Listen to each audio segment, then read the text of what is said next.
달걀 껍질이나 닭뼈, 과일 껍질과 같은 쓰레기들, 일반 쓰레기 봉투에 버려야 하는지 아니면 음식물 쓰레기 봉투에 버려야 하는지 한 번쯤은 헷갈려서 망설여 보신 적 있지 않으신가요? 최근에는 일반 쓰레기 봉투에 특정 쓰레기를 잘못 버렸다가 어이없는 과태료를 물게 되는 일도 있다고 하는데요. 그래서 준비했습니다. 오늘은 여러분의 이 헷갈리시는 부분에 대한 정보와 더불어 점점 더 세분화 및 제도화되고 있는 분리배출에 대한 기준들을 확실하게 알려드리고자 합니다. 이 영상을 시청하시는 많은 분들께 정말 유익한 정보가 되기를 바랍니다. 실제로 화성시에 거주 중인 A씨는 믹스커피 봉지와 라면 봉지를 일반 쓰레기 봉투에 같이 넣어버렸다가 지자체 청소행정과로부터 10만 원의 과태료를 부과받았다고 합니다. 이러한 라면 봉지와 커피 봉지는 반드시 비닐류에 분리배출하셔야 하는데요. 보통 많은 분들이 믹스커피와 라면을 먹고 훼손되거나 오염되었다는 이유로 비닐류가 아닌 그냥 일반 쓰레기로 버리기 일쑤입니다. 하지만 이제부턴 이와 같은 오염된 라면 봉지도 잘 씻어서 비닐류로 분리배출하여 과태료를 물게 되는 상황이 발생하지 않도록 신경 써주시길 바랍니다.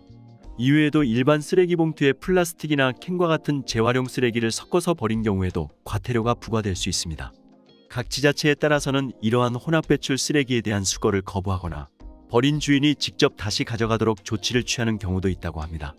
뿐만 아니라 종량제 봉투가 아닌 비닐봉지, 첨보자기 등을 이용하여 쓰레기를 담아 버리는 경우에도 20만 원의 과태료가 부과되며 사업활동 즉 회사나 사무실에서 발생되는 생활 폐기물을 버리는 경우에는 무려 100만 원의 과태료가 부과된다고 명시되어 있습니다. 한 번쯤은 이런 모습의 쓰레기를 보신 적 있으실 텐데요.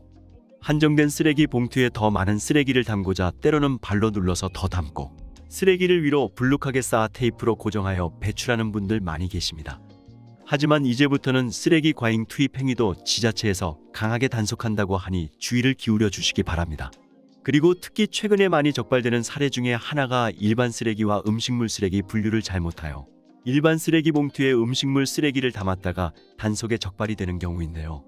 실제로 수원시 팔달구에서는 살이 완전히 제거되지 않은 치킨뼈를 일반 쓰레기 봉투에 담아버렸다가 적발돼 8만 원의 과태료를 통보받은 일이 있었다고 합니다.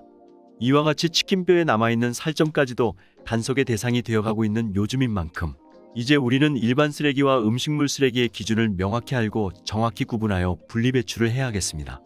그렇다면 도대체 무엇이 일반 쓰레기이고 무엇이 음식물 쓰레기일까요?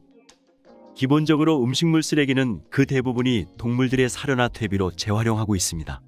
이렇게 사료나 퇴비로 재활용이 되는 만큼 일반 쓰레기와는 반드시 분리배출되어야 하는데요. 일반 쓰레기와 음식물 쓰레기를 분류하는 기준은 간단합니다. 동물의 먹이가 될 수 있는가로 판단하시면 되겠습니다.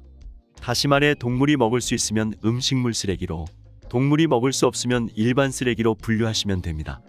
예를 들어 사과나 배껍질, 복숭아, 바나나 그리고 귤 껍질 등은 부드러워서 동물의 사료로 재활용될 수 있기 때문에 음식물 쓰레기로 분류하시면 됩니다.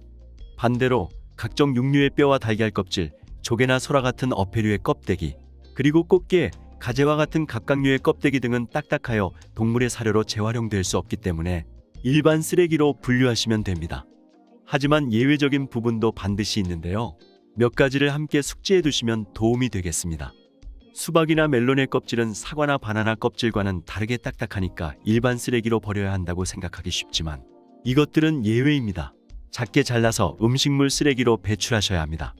또한 대다수의 분들이 잘 모르고 계시는 부분은 김치나 고추장, 된장과 같이 염분이 많은 음식물들은 동물의 사료로 재활용하기가 어려워 일반 쓰레기로 분리배출해야 합니다. 여기서 주의할 점은 김치나 소금으로 양념한 반찬류는 물로 그 소금기를 씻어내고 음식물 쓰레기로 배출해야 합니다. 여기에 더불어 대파, 마늘, 양파 등의 껍질과 뿌리에는 가축들의 소화 능력을 떨어뜨리는 성분이 있어 이 역시 일반 쓰레기로 배출하셔야 합니다. 그렇다면 곰팡이가 피거나 상한 음식은 일반 또는 음식물 쓰레기 중 어디로 분류해야 할까요? 아마 많은 분들은 상한 음식이니까 동물이 먹을 수 없을 테니 일반 쓰레기로 배출해야 하는 거 아닐까 라고 생각하기 쉬운데요. 결론부터 말씀드리면 곰팡이가 피고 상한 음식이라 할지라도 일반 쓰레기로 분류되는 종류가 아닌 이상 음식물 쓰레기로 버리셔야 합니다. 한국환경공단에 따르면 음식물 쓰레기의 사료화 공정은 파쇄, 이물질 제거, 압축, 100도씨에서 30분 이상 가열, 추가 이물질 제거의 과정을 거치는데 사료의 수분 기준을 맞추기 위해 100도씨에서 가열하는 것이고 이 과정에서 대장균 등 병원균이 멸균된다라고 밝혔습니다. 이 병원균 중 식중독을 일으키는 가장 강한 아플라톡신도 100도씨 30분. 그 이상의 시간을 가열하기 때문에 완전 멸균되고 악취 역시 700도에서 태워 없앤다고 밝혔습니다.